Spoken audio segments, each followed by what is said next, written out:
Do you know Imus? Are you ready to know more about Imus? Let us know what Imus city history is. Do you know the city of Imus used to be part of Cavite el Viejo, which is now known as Cavite? In 1762, a parish church was established in the barangay now known as Bayan Luma. The church was destroyed by a typhoon in September of 1776. Recollect friars then transferred the church to Toclong and finally to Sitio de Balangan, now known as the City Plaza of Imus. In 1774, Recollect Father Pedro San Buenaventura petitioned the government to separate the Inquilinos of Imus from the political jurisdiction of the government of Cavite el Viejo. The petition was later granted and Imus became an independent municipality on October 3, 1795. So, what's up guys? Ngayon ay nasa Imus Cathedral tayo. At alam nyo bang ito ay isa sa pinakamatandang simbahan dito sa Cavite? Ready na ba kayong alamin ang history ng simbahan ito? Tara, samahan ito.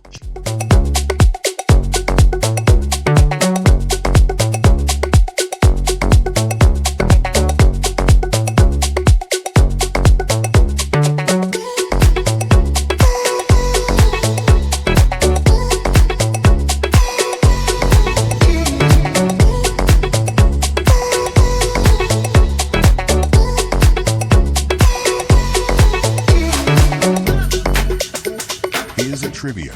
Did you know Nuestra Senora del Pilar, known as Imus Cathedral, has a rich historical background? Back when in early colonial years of Spanish, Imus Cathedral originally built between 1618 and 1629 by the Jesuits, but it was later replaced by the Augustinian Recollects in 1686. This cathedral holds significant cultural and religious importance, reflecting the rich heritage of the Philippines. It serves as a place of worship and a symbol of faith for the local community. The parish was established on October 3, 1795. However, the construction of the current church building began with groundbreaking in 1823 and was completed in 1853. The cathedral serves as the seat of the Bishop of the Diocese of Imus, covering the entire province of Cavite. This is the Imus Cathedral, a historic gem in Cavite City. Its grand facade features colonial architecture, statues of saints, and a towering of bell spire. Inside, discover high ceiling, stained glass windows, and a gilded altar of the Virgin of the Pilar.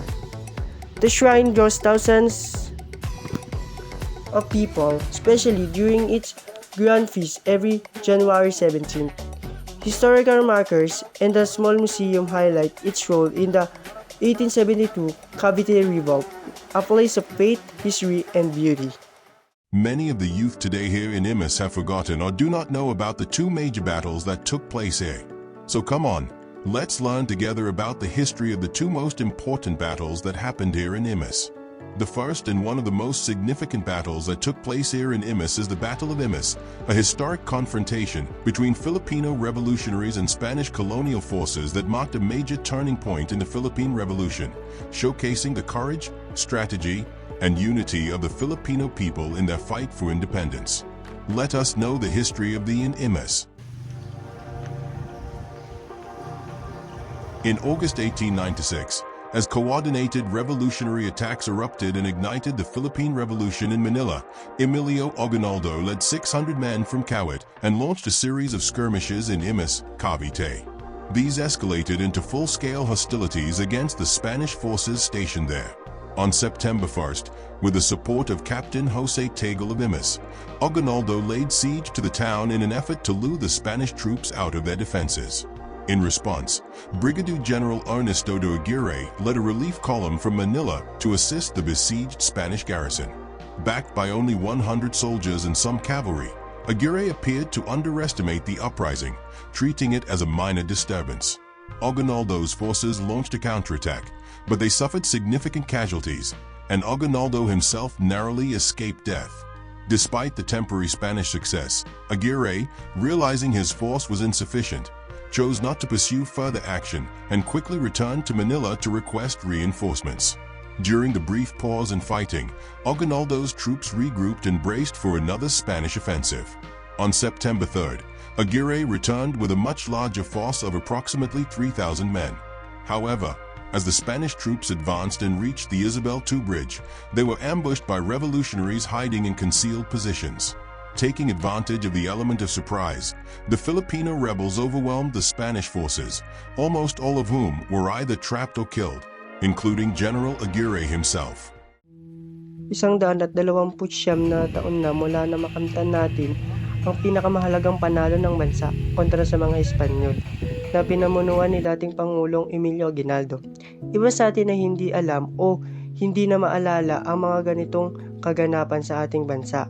Kaya naman sana pahalagahan natin ang mga nagawa ng ating mga bayani para sa ating bansa. Alam nyo ba, may isa pang mahalagang labanan ang nangyari dito sa Imus. Ito ay ang Battle of Alapan. Tara, mas alamin natin kung ano ang kasaysayan ng Alapan. Dito tayo ngayon sa Alapan, Imus, Cavite upang tuklasin at alamin kung ano ang kasaysayan ng Battle of Alapan. Tara, samahan niyo ako.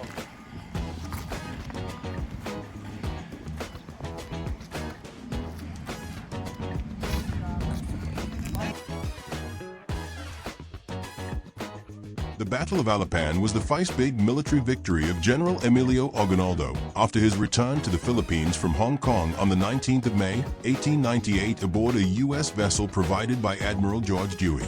After the American naval victory of the Battle of Manila Bay 2 weeks earlier, Aguinaldo returned from exile in Hong Kong, reconstituted the Philippine Revolutionary Army, gave orders for military offensives in central Luzon and Tagalog provinces, and himself fought at close range against a garrison of Spanish troops in Alapan that lasted for 5 hours when the Castellas ran out of ammunition and surrendered to the Filipinos.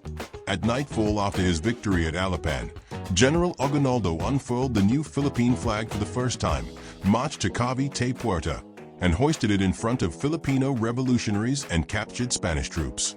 A group of American sailors of the U.S. Asiatic Squadron also witnessed the historic event.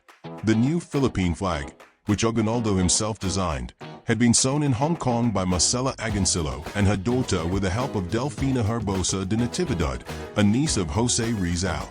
That was a glorious launching of our Philippine flag in Cavite, in the presence of freedom-loving, hitherto colonized peoples, and before the whole world. Kaya pala tinawag na flag capital ng Pilipinas ang Imus dahil dito itinaas ni Emilio Aguinaldo ang kanyang disenyo ng watawat ng Pilipinas. Ngayon, alam na natin kung ano ang dalawang mahalagang digmaan na naganap sa Imus. Alamin naman natin kung sino ang kinikilalang bayani dito sa Imus, Cavite. One of the most known hero in Imus is General Liceo Cuenca Topacio.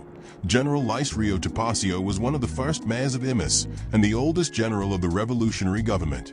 He refused the offer to become the president of the revolutionary government because he would rather have General Emilio Aguinaldo as president, who was younger and could do more. Today, I'm taking you on a trip to Imus, Cavite, a city rich in history, culture, and delicious food. Known as the flag capital of the Philippines, Imus is more than just a historical landmark. It's a lively community full of vibrant traditions and mouth-watering local dishes. One of the most exciting events in Imus is the Wagayway Festival, which is held every May.